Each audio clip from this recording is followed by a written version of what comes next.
Генерално имам тенденција сите мои мислења да ги базирам на наука.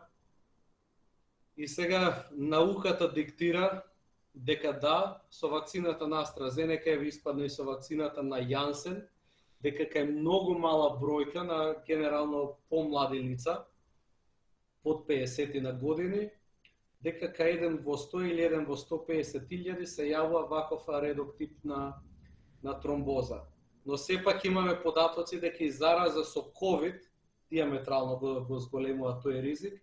Моето мислење е дека вакцината за AstraZeneca треба да биде достапна барем за луѓе барем над 30 години.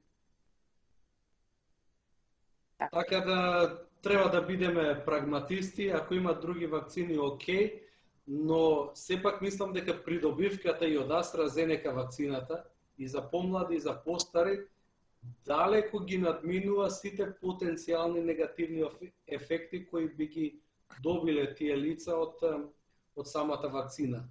Според тековната наука, според тековните податоци кои јас ги имам, мислам дека вакцината на AstraZeneca треба да биде достапна и за помладите генерации. Сега над која година треба повторно тие групи, категории на луѓе да се разгледаат и да се направи убава математика и статистика да се утврди кост-бенефит.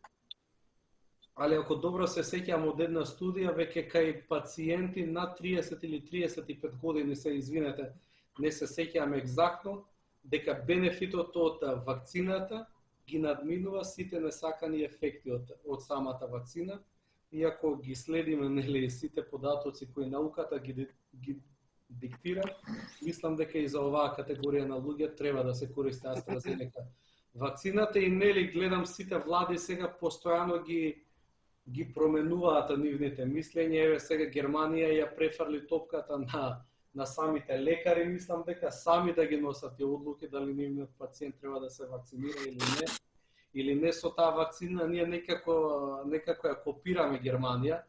Европската агенција за лекови исто така го споделува моето мислење дека бенефитот и придобивките од вакцината се многу поголеми и дека треба само доколку се вакцинираат помлади лица, треба да бидеме во некоја фаза на мониторинг и предпазливост, да се следат сите тие симптоми за кои има јасна асоциација дека се последица на тој редок тип на церебрална тромбоза, која патем се третира доколку се открие. И тоа би биле и моите препораки, препораките на Европската здравствена агенција за лекови.